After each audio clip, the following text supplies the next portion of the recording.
Now I'm going to get into my waiver wire week 3, and these are the guys who you should definitely consider picking up, and I list them in order of preference. And also, I don't put guys who have over 40% ownership percentage because, well, that just doesn't help a lot of people. And the first guy I got coming up here is my quarterback that you should pick up, and this is the badass dude of the week because this guy has been all over the place. It's Ryan Fitzpatrick, the #1 quarterback in fantasy football with 72.3 fantasy points. He's actually the #1 scorer in fantasy football. Now, I understand Winston returns from suspension week 4, and the Bucs play the Steelers week 3. Well, the Bucs just gave up 6 touchdowns to Patrick Mahomes, and the way that Fitz has been chucking it, over 400 passing yards 2 straight weeks, he's only owned in 27% of the leagues, guys, and he's on pace right now to throw for over 6,000 passing yards. Laughable. Love it. But if you don't get Fitzpatrick, here are other 3 options that you should consider. Andy Dalton, Blake Bortles, Tyrod Taylor, even though I think he sucks, but Tyrod's pretty good. Tyrod Taylor is the guy you might want to pick up. So if you guys miss on Fitzmagic, Andy Dalton, Bortles, and then Tyrod Taylor are other guys you consider. All right, who's the top waiver wire guy at the running back position? I think it has to be a guy, well, who's going to be the lion's share of the carries. Maybe it's the Bengals share of the carries. Is that a bad pun? Probably. Whatever. It's Giovani Bernard. Thanks, Harris. I appreciate it. Week 2 versus the Ravens, 6 carries, 27 yards, but he had 4 catches for 15 yards. Sure, not a lot of yards there when it comes to receptions, but Joe Mixon's gone.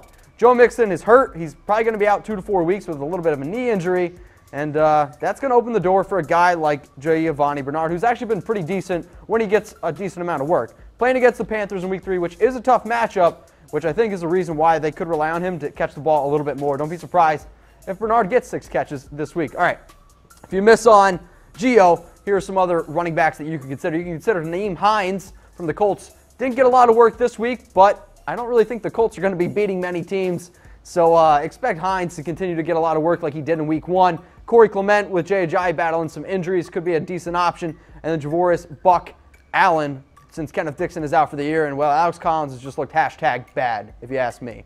Okay, who's the top wide receiver to pick up in week 3? It's Chris Godwin for me. Chris Godwin against the Eagles, 5 catches, 56 yards, and a touchdown. 2 straight weeks. 2 straight weeks with a touchdown. 8 catches for 97 yards and 2 touchdowns this season. And the Bucs are playing the Steelers. I told you why I like the Steelers with with Fitz. They just gave up all those yards to Mahomes, 6 touchdowns. Don't be surprised if Godwin finds the end zone again. And its ownership percentage of only 35%. This is a guy who I think you definitely could rely on going forward. It's a guy that I absolutely loved coming out of Penn State. All right, if you miss on Chris Godwin, here are 3 other options that you can consider. You consider John Smokey Brown, Geronimo Allison, or Calvin Ridley. These are guys that I like. These are guys who I'm comfortable AF starting in my lineup. All right, if you guys need a tight end, because who doesn't like a tight end? I've been trying to work on my tight end at the gym, but this is a guy who you can consider. Austin Seferian-Jenkins. Now, he's one of those guys who's putting up kind of interesting stat lines, like the 3 catches, 23 yards, and a touchdown last week against the Pats. And the week before that, again, only like 4 catches for 25 yards. It's not pretty, but he's getting targets. And at the end of the day, if I can get a tight end who's getting targets and who's finding the end zone, that's what I want. Last year, he had a career-high 74 targets. I think he could get around that number again this season. Now, Blake Bortles is not sexy. I get it.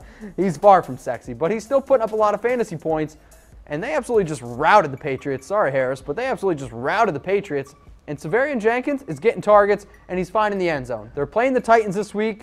Don't be surprised if Seferian gets another like 1 or 2 red zone targets this week.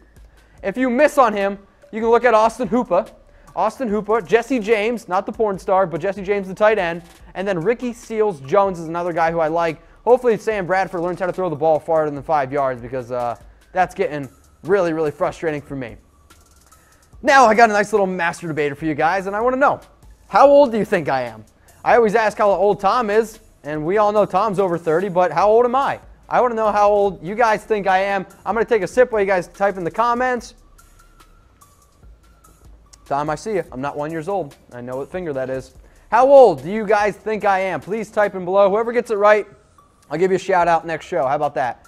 Okay, I want to say thank you so much to Devore for sponsoring Fantasy Football AF. So cheers to you guys.